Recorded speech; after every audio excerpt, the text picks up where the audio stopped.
안녕하세요. 이종철의 까다로운 리뷰. 오늘은 어쩌면 여러분이 처음 볼지도 모를 폰을 갖고 왔습니다. 바로 나싱 폰 2. 자, 나싱 폰 1을 제가 작년에 리뷰했었는데요. 가격 대비 완성도가 꽤 높은 폰이라고 말씀드렸습니다. 나싱 폰 2는 그것보다 완성도가 더 높아졌습니다. 문제는 가격도 올랐다는 거예요. 그래서 최종적인 가성비는 내려간 느낌입니다. 자, 일단 외모는 작년 제품이랑 비슷하죠. 그런데 자세히 보면 좀 다릅니다. 나싱폰은 기본적으로 투명 디자인인데요. 이 투명 유리 안에는 라이트 스트립, 그러니까 LED 조명이 들어있습니다. 이걸 글리프 인터페이스라고 불러요. 그런데 원래는 조명이 5줄이었습니다. 이번에는 모양은 비슷하지만 11줄로 바뀌었고요. 그래서 이 조명을 조합할 수 있는데 그 경우의 수가 12개에서 33개로 늘었습니다. 그러니까 커스터마이징 하는 재미가 있는 건데 저는 나싱폰 1 쓸 때도 귀찮아서 안 했거든요. 이런 걸 섬세하게 제어하는 걸 좋아하는 분께는 아주 좋은 변화죠. 한번 보여드리겠습니다.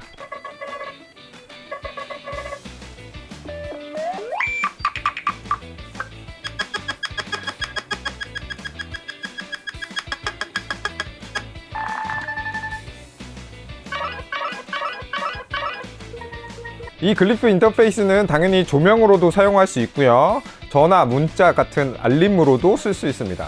그리고 덮어놓으면 무음인데 조명으로 알려주는 모드도 가능해요. 그리고 타이머 시각화, 볼륨 시각화, 충전량 시각화 이런 것도 가능합니다.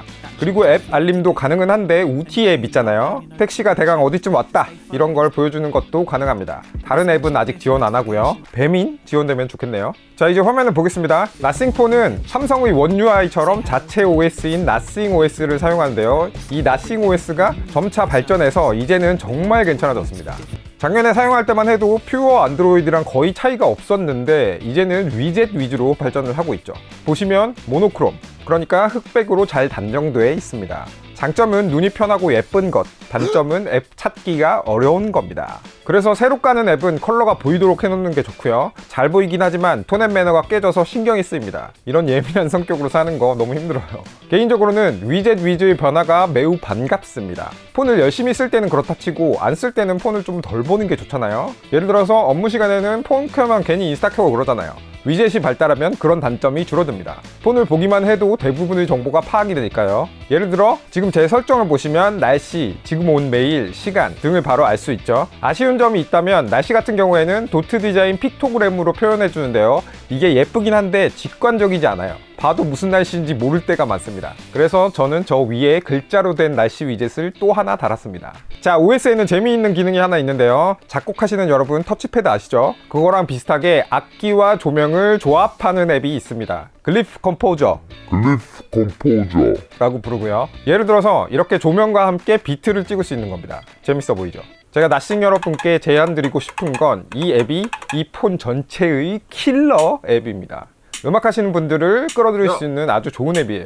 지금은 악기가 타악기만 6개인데 이걸 점점 늘려서 디지털 작곡 앱으로 발전시키면 어떨까 이런 생각이 듭니다. 자, 성능 볼게요. 프로세서는 스냅드래곤 8 플러스 1세대를 탑재했습니다. 그러니까 갤럭시 Z 폴드 4와 같은 성능인 거죠. 작년에는 비교적 중가 라인업인 778G 플러스를 썼거든요. 올해는 반대로 1년 지난 플래그십을 쓴 거죠. 그래서 성능도 여러분이 기대하는 정도가 나옵니다. 예를 들어서 대부분의 앱이 굉장히 빠르게 실행되는데요. 게임 같은 경우에는 프레임 제한이 걸려 있습니다. 이 원신이나 디아블로 이모탈 같은 경우에는 Z 플립 5 같은 기계에서는 초당 120프레임으로 돌아가거든요. 나싱폰도 120프레임을 지원하는데 게임에서는 60프레임으로 제한이 걸려 있어요.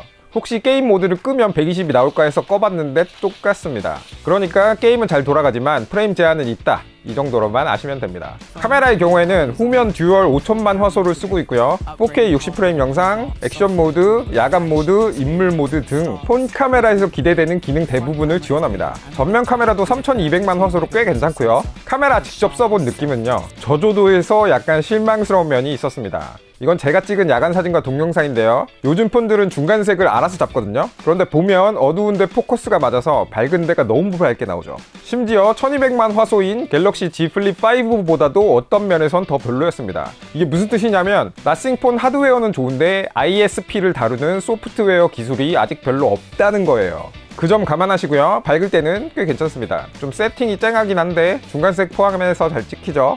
광각, 두배 줌 모두 괜찮습니다.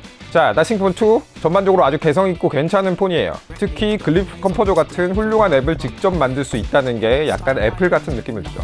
단점은 가격이 너무 올랐습니다. 899,000원, 그러니까 거의 90만원 돈인데 작년 프로세서를 쓰잖아요. 그래서 이 돈이면 D 플립 4 살까? 이런 생각이 드는 것도 사실입니다. 자, 그럼 이 제품을 살 것이냐 말 것이냐.